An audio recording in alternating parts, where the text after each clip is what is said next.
Hello students, my name is Avinash Jadaun and welcome to my channel Tej Padhai. और आज मैं लेकर आया हूँ class 9th quadrilateral chapter 8 theorem number 8.3, जहाँ पर हम क्वाड्रिलेटरल की एक इम्पॉर्टेंट थ्योरम को समझेंगे।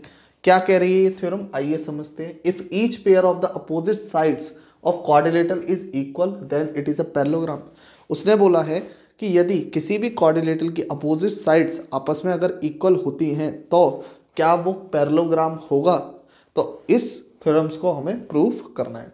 तो सबसे पहले हम क्या करेंगे इस थ्योरम के लिए, सबसे पहले इसका क्या बना लेंगे, डायग्राम। तो देखिए डायग्राम कैसे बनेगा। हमने एक क्वाड्रिलेटरल बना दिया, ए बी सी और डी, जिसकी अपोजिट साइड्स क्या है, आपस में इक्वल है। मतलब ये इसके इक्वल है और ये इसके इक्वल है।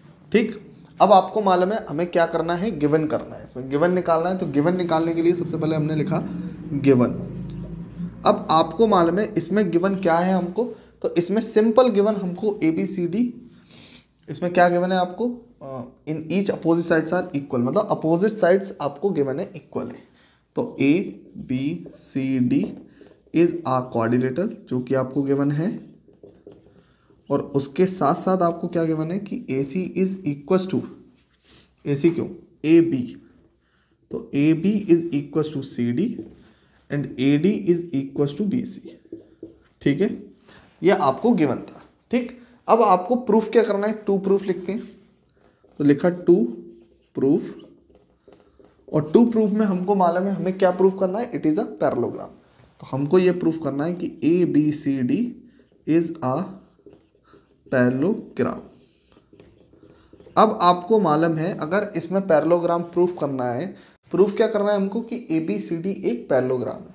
अब आपको मालूम है ए बी सी डी अगर एक पैरेललोग्राम है तो किस प्रॉपर्टी को शो करना हमको सबसे ज़्यादा इंपॉर्टेंट है। देखिए अपोजिट साइड तो इसकी इक्वल पहले से ही है, बस आपको अगर अपोजिट लाइंस आपस में पैरेलल कर दें कोई भी पेयर, तो हम उसको क्या कह सकते हैं, पैरेललोग्राम कह सकते हैं। ठीक है, तो अब हम चलते हैं पैरेलल करने की तरफ। तो हमने किया कंस्ट्रक्शन, तो लिखा कंस्ट्रक्शन, जिसमें हमने लिखा जॉइन ए सी, हमने ज्वाइन कर दिया ए सी को। अब ज्वाइन ए सी हमने कर दिया। अब ज्वाइन ए सी करने पर हमें मालूम पड़ा कि यहाँ पर क्या हुआ है, दो ट्राइंगल्स में ये ब्रेक हो गया है, और दो ट्राइंगल्स जो इस क्वाड्रिलेटरल के हैं वो है ए बी सी और दूसरा है ए डी सी। चलिए इनको कॉन्ग्रेंट करते हैं। तो लिखा प्रूफ, हमको मालूम है सबसे पहले हमें क्या करना है, इन दोनों ट्राइंगल्स को आपस में कॉन्ग्रेंट करना है। तो लिखा in triangle A B C and triangle A D C आपस में ले लिए मैंने। ठीक है, अब आपको मालूम है इनमें क्या गिवन है, तो हमको मालूम है A B is equal to D C. दूसरी चीज हमको गिवन है ए डी, तो लिखेंगे A D is equal to B C, और तीसरी चीज हमको क्या गिवन है, A C is equal to A C. तो यहाँ पर लिख देंगे A C is equal to A सी।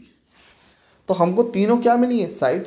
ये दो तो आपको गिवन थी, और ये आपको क्या है, ए सी कॉमन। अब अगर ये चीज आपको मिल चुकी है तो बस आपको मालूम है ये क्या है, एस एस एस। तो एस एस वाला रूल लग रहा है इसमें, तो लिखेंगे by triple S congruence rule से हम कह सकते हैं कि triangle A B C, triangle A B C is congruent to triangle A D C. A B C और ए डी सी आपस में क्या हो चुके हैं, कॉन्ग्रेंट हो चुके हैं, बिकॉज ट्रिपल एस कॉन्ग्रेंसी से। और साइड साइड साइड हमें तीनों क्या थी, दो तो गिवन थी और एक क्या था, कॉमन था। अब चलते हैं इसके प्रूफ करने के बाद इसकी सीपीसीटी उस पर। तो सीपीसीटी क्या है, अगर ये दोनों आपस में कॉन्ग्रेंट हो चुके हैं तो ये एंगल इस एंगल के हम इक्वल मान सकते हैं, करेक्ट। तो मैंने लिख दिया angle 1 is equal to angle 2 by C P C T. अब एंगल 1 कौन सा है, ये रहा एंगल 1 और ये रहा एंगल 2। अब आपको मालूम है दूसरा कौन सा बोला है, एंगल, एक तो एंगल 1 इक्वल टू एंगल 2 कर लिया। अब आपको मालूम है एंगल 1 और एंगल 2 आपस में अगर इक्वल है तो ये क्या है, अल्टरनेट एंगल। तो बोथ आर अल्टरनेट एंगल, सो अगर ये दोनों अल्टरनेट एंगल हैं तो हम कह सकते हैं कि जो ये AD लाइन है वो BC लाइन के क्या है, पैरेलल है। तो लिख सकते हैं AD पैरेलल BC। ठीक है, अगर ये पैरेलल हो गया, अब दूसरे केस पे चलते हैं। हमने दूसरा केस ले लिया, मैं यहाँ कर दे रहा हूँ। एंगल 1 इक्वस टू एंगल 2 तो कर ही लिया है हमने।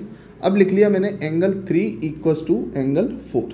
अब आपको मालूम है एंगल 3 कौन सा होगा, ये, और एंगल 4 कौन सा होगा, ये। एंगल 3 एंगल 4 क्यों लिया, क्योंकि ये दोनों क्या हैं, अल्टरनेट एंगल हो चुके हैं। और जब भी अल्टरनेट एंगल हो जाए तो समझ लीजिए कन्वर्स ऑफ अल्टरनेट एंगल की थ्योरम लगती है, जिसकी वजह से हम कह सकते हैं कि AB पैरेलल BC। आपको मालूम है जैसे कि किसी भी पैरेलल लाइन पर अगर हम कोई ट्रांसवर्सल लाइन डालते हैं तो वहाँ पर अल्टरनेट एंगल फॉर्म्ड होते हैं। अगर मैं अल्टरनेट एंगल को पहले से प्रूफ कर दूँ तो मैं कह सकता हूँ कि वो दोनों लाइन आपस में क्या है, पैरेलल है। तो बस यही हमको प्रूफ करना था। आई होप आपको समझ में आ चुका होगा कि दोनों लाइन्स पैरेलल हैं। ठीक है, तो अब दोनों लाइन पैरेलल हैं तो अब हम कह सकते हैं कि इट इज पैरेललोग्राम। तो अब हमको मालूम है यहाँ पर हमने ले लिया इक्वेशन फर्स्ट और यहाँ पर ले लिया मैंने इक्वेशन सेकंड। अब इक्वेशन फर्स्ट और इक्वेशन सेकंड से हमें ये पता चलता है कि ABCD इज अ पैरेललोग्राम, और यही हमको प्रूफ करना था। आई होप वीडियो आपको अच्छी लगी होगी, अच्छे से समझ में आई होगी। समझ में आई है तो वीडियो को लाइक करें, चैनल को सब्सक्राइब करें। मिलते हैं नेक्स्ट वीडियो।